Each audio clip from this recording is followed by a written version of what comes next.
अस्सलाम वालेकुम नाज़रीन, मैं हूं लाहौर से आपका जुल्फ़िकार अली। इस वक्त शदरा के इस दरिया रावी के पुल पे मौजूद हूं कैमरा मैन अज़हर इकबाल के साथ। आज मुबशर यासीन नहीं है। आज है जुलाई की 10 तारीख और साल है 2023। बात मैंने आपको याद है कि इंडस वाटर टीटी के ऊपर जो इस वक्त सालसी अदालत वाला केस है उस पर बात की थी।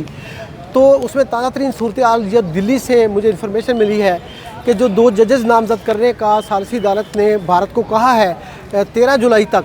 13 जुलाई में अब 3 दिन बाकी रह गए हैं, लेकिन वहाँ की वजारत ख़ारजा जो है इंडिया की, वहाँ से ये इतला आ रही है कि इंडिया ने ये फ़ैसला किया है कि वो 2 जजेस को जो उनका कोटा है सालसी अदालत में 7 की अदालत में वो नामज़द नहीं करेंगे।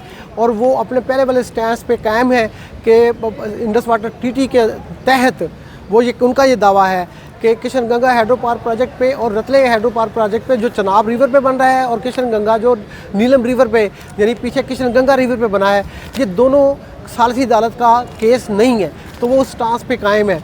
तो अगर अब ये सूरत हाल आगे जाके बढ़ती है तो अगर इंडिया अपने 2 जजेस नामज़द नहीं करता तो फिर जो सालसी अदालत है जो 1899 के हेग कन्वेंशन के तहत बनी है उसके तहत वो 5 जजेस फैसला दे देंगे, जिसमें पाकिस्तान अपने 2 जज नामज़द कर चुका है। इसको मैं आपको माजी में लेके चलता हूँ कि ये सालसी अदालत में हुआ क्या था।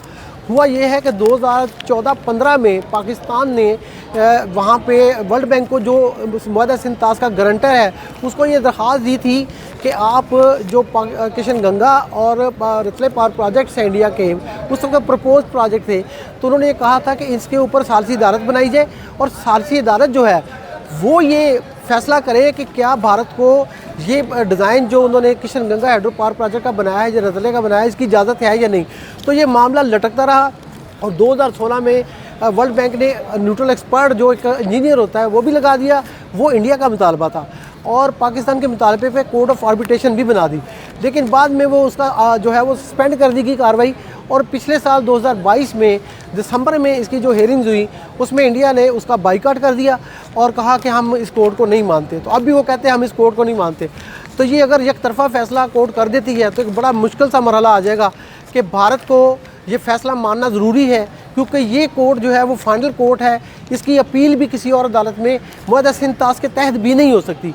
तो अब इसके बाद फिर अगर इंडिया मुआहदा तोड़ देता है, अभी आज मैं आपको ताज़ी सूरत हाल बताऊँ कि यहाँ रावी पे जो है वो पानी बहुत कम है, लेकिन भारत ने जो उज बैराज है इंडिया का दरिया रावी पे माधोपुर के नीचे, वहाँ से एक 75,000 क्यूसेक का रेला पाकिस्तान की तरफ फेंका है, छोड़ा है। अब उससे नीचे जो करतारपुर है जहाँ जो सिखों की मुक़द्दस जगह है उसके वहाँ पे इस वक्त 57,000 क्यूसेक पानी है। तो ये शादरा पे ये कल यानी मंगल की दोपहर को 3 बजे के करीब जहाँ 50,000 क्यूसेक उसमें से पानी पहुँचेगा वहाँ 57,000 क्यूसेक है, तो आगे बल्लोकी पे जाएगा। तो ये इतला भारत ने पाकिस्तान को दी है। इस तरह मराला पे मुकाम पे चनाब रिवर में जो अखनूर के पुल पे जम्मू में पानी 2,33,000 क्यूसेक कल रात को 9 जुलाई को छोड़ा गया था, उसकी इतला भी उन्होंने पाकिस्तान को दी है।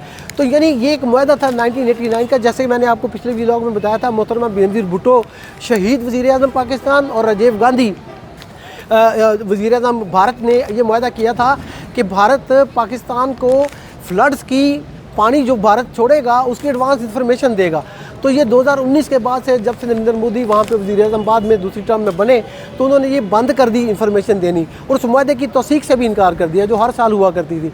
अब मुआहदा सिंध-ताश की उस शिक के तहत कि जब ये पानी एक्स्ट्रा ऑर्डनरी होगा, एक्स्ट्रा ऑर्डनरी की भारत के नज़दीक कोई डेफिनेशन नहीं है, ये उनकी स्वीट विल पे है, उनकी मर्ज़ी पे है कि वो कितना।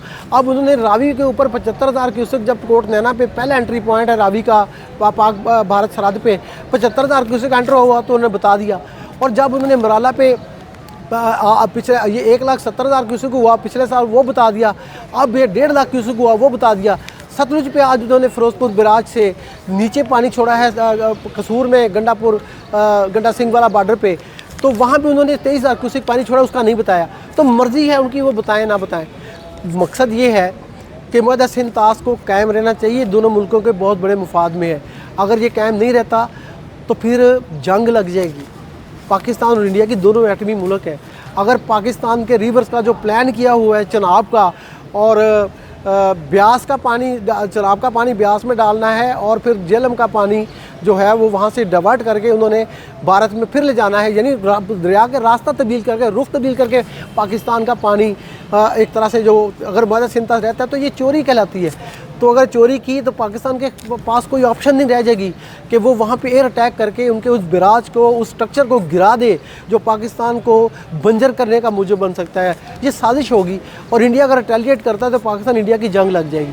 तो मैं समझता हूँ कि आलमी ताकतों को, वर्ल्ड बैंक को इसके अंदर जो है वो, और इंडिया ये याद रखे कि जिन जिन लोगों ने यूनाइटेड नेशंस के कन्वेंशंस की खिलाफ वर्जी की है उनका हशर बहुत बुरा हुआ है।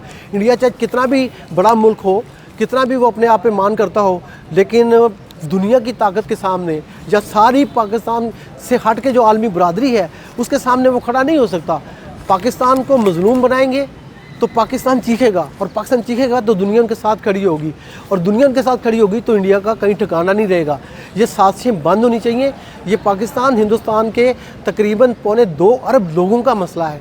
ये किसी का हुकूमत का नरेंद्र मोदी इलेक्शन जीतने के लिए अगर वजह सिंध ताश की कुर्बानी देना चाहते हैं तो ये बहुत बड़ी नाइंसाफ़ी होगी, बहुत बुरा काम होगा। इसको बंद करना चाहिए।